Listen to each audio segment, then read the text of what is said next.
Patrick Beverley had his introductory press conference as a Los Angeles Laker. Pat Bev was traded a couple weeks back. Lakers dealt Talen Horton-Tucker and Stanley Johnson to Utah. Jazz shipped out Pat Bev, who was previously traded this offseason with Minnesota as well, and a trade that delivered Rudy Gobert to the Timberwolves. So Pat Bev and Russell Westbrook publicly met each other as teammates for the first time today. I'm not so sure if they did it privately. There have been reports that Pat Bev and Russ have been in communication. For those who don't know the history of Russ and Pat Bev, these two gentlemen don't get along that well. Like, they've had history on the court. Many people argue Russell Westbrook, as great as his career has been, first ballot Hall of Famer, to me for sure, his career would have been even greater if Pat Bev, I believe he was a Rocket at the time, Russ was in the OKC. Remember when Pat Bev reached for Russ's knee when Russ was simply trying to call a timeout for his team at the time, and Russ ended up having surgery on that knee, if I'm not mistaken, after that. And to me, Russell Westbrook, though he still remained a phenomenal athlete, that mid-range jump shot was never the same after that injury. People don't talk about this enough with Russ. I keep bringing it up, but I will continue to do that.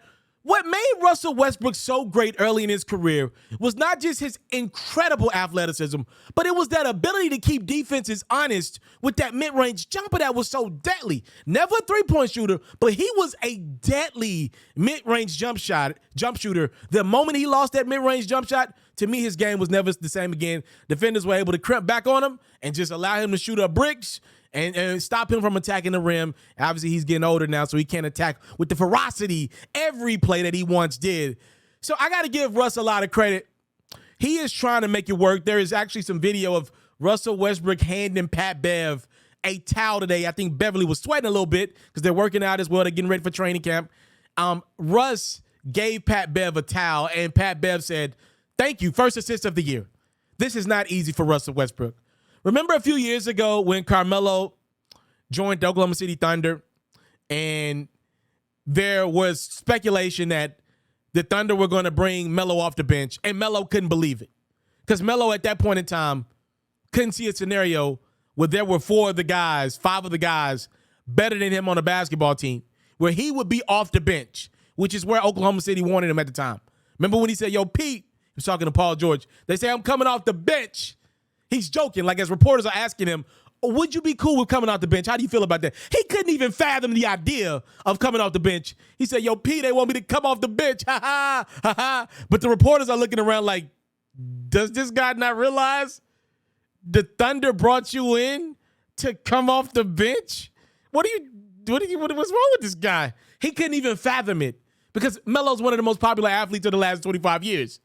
It didn't even register for him that at that point in his career, teams were saying goodbye to Carmelo Anthony, the starter in the league. He couldn't even fathom it at the time. Now, give Melo credit. It took him a year or two being away from the game, humbling himself enough to accept roles off the bench. I think he's in a different place in his life now than he was at that point in time with OKC. You know Russell Westbrook believes that he's not only a starter. I'd argue Russ thinks he's still the best player in the game today. Not just the best point guard. I believe Russ thinks he's still the best player in the world right now. To me, he's not that.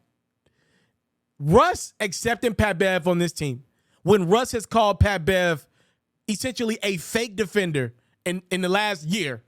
And remember the Minnesota Timberwolves Lakers game a few months ago when literally Pat Bev is playing off Russ, the T-Wolves are blowing my Lakers out, and Pat Bev is literally clowning Russ on the court. Literally like making jokes at him, all type of disrespectful stuff with Russ. They don't like each other. They're faking it because it's the right thing to do. They're competitors, number one. I don't think they personally are going to invite each other to each other's weddings, right? Like, I don't think that's the case. I don't think they're coming to each other's birthday extravaganzas. I could be wrong about that. But I got to give Russ a lot of credit. At least he's trying. I think what's going to happen with Coach Darvin Ham, his first year in LA, I think a lot of times Pat Bev is going to close games out and Russ is going to be on the bench. I think that. I think Pat Bev is the guy that if he's got it rolling, if he's moving the offense correctly, the Lakers would rather have LeBron on ball the last 3-4 minutes of games, and Pat Bev would be fine with that because he loves LeBron. Russ is going to want that basketball. The Lakers missed the play-in tournament. We cannot have Russell Westbrook controlling the offense with 4 minutes to go. too many times we've seen that he just doesn't make the best decision, most times down. Could Russ at 25 make the best decision? I would hope so. Kevin Durant leaving OKC would tell me otherwise, but I would hope so. Definitely not in his 30s do I believe Russell Westbrook to make the right decisions. The decision that Russ is making right now, to me, the right one is being understanding of Pat Bev coming to that Lakers team. I'm somebody that believes after Russell Westbrook contract is up this season, it might be a difficult task for him to get a job. Not just as a starter, not just making like $20, $25 million a year. I don't know what team's going to give Russell Westbrook an opportunity just because he's so polarizing, so athletic. Every time your team goes through a slump with maybe a rookie point guard, a second-year point guard that you're trying to mold into a superstar, a superstar, the fans are going to be like, bring Russ in. It's the Cam Newton effect, right? You don't want that on your bench. You'd rather go with a veteran guard that's going to try to help mold an OG, the young, guard that you got high hopes for. The fact that Russ is kind of backing down and saying, you know what? I love my life. I love living in Los Angeles. If the Lakers need me to pull back a little bit and be accepting of Russ, I think it shows a lot about his character. He did it last offseason with Rondo coming back, and now he's doing it again with Pat Bev. Like, God, I've been the biggest Russ critic out there. Y'all know that if you follow this platform. I got to give the man something. There is something in that. Like, there is some respect to be had to give to that man for how he's going about it. He didn't say, yo, they thinking about bringing me off the bench, Bron. Like it's laughable, because it's not laughable. I think Russ is going to start most games for the Lakers. I don't think he's going to finish most games for the Lakers. We got some suitable options now at point guard. If we're looking for that athleticism that Russ has got, we'd probably rather go with Lonnie Walker. He'll be a better overall player and will respect coming off the ball late in games a little more than Russ would. I think so, at least. We got guys like Pat Bev now, vets. In theory, Kendrick Nunn would be the guy that you paid, that he didn't give you nothing last year. In theory, you're paying him like $24 million for a season since he gave you nothing last year.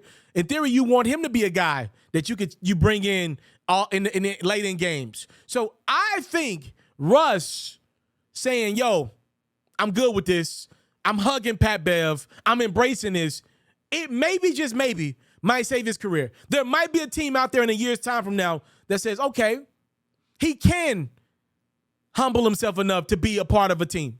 Because Russ doesn't want to retire right now. He's taking too great of care of his body. Why would he? He's making hundreds of millions of dollars playing basketball. He's in phenomenal shape. He loves the game.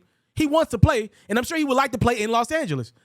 But I don't know where else he's going to, I don't know how many opportunities will be out there.